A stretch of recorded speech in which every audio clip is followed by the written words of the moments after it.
Ако утре ме нема, ако утре ме нема, не. Фронтменот на групата Панчо ја загуби 7-месечната битка за живот. Досна синоке тој им подлегна на повредите здобиени во катастрофалниот пожар во дискотеката Пулс. Од болницата Систина каде Панчо се лекуваше, за телевизија 24 официјално ја потврдија неговата смрт. Длабоко сочувствуваме со семејството на Панчо, неговите најблиски, како и со целата македонска јавност, бидејќи загубата е огромна за сите нас. Почитувајќи ја приватноста на секој наш пациент и согласно Законот за заштита на правата на пациентите, не споделуваме информации за пациентите. Панчо подолг период беше на интензивно лекување, со изгореници на лицето и рацете и кислородна поддршка. Смртта на Панчо ја шокираше јавноста, пријателите на социјалните мрежи со последно збогум. Широко небо, Панчо. Фала ти за секој совет, фала ти за поддршката.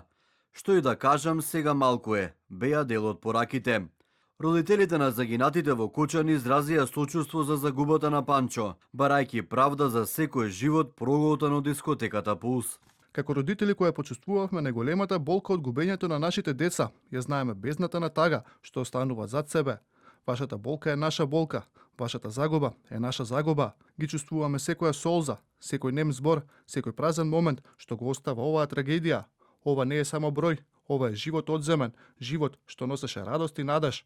Колку уште срца ќе бидат скршени, директно или индиректно, колку уште семејства ќе бидат погодени од оваа ужасна трагедија. Правдата мора да се извојува.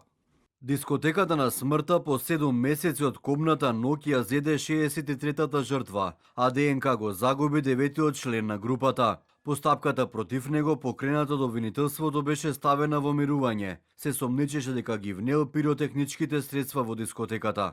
По смртта на Панчо денеска се огласи основното јавно обвинителство.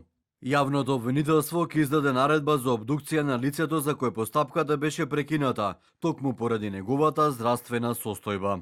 Родителите на загинатите во Кочани продолжуваат со протестите и блокадите, се додека како што порачаа не започне судскиот процес. Бараат судот да ги зголеми своите капацитети, за да не се одложува процесот поради недостиг на ресурси.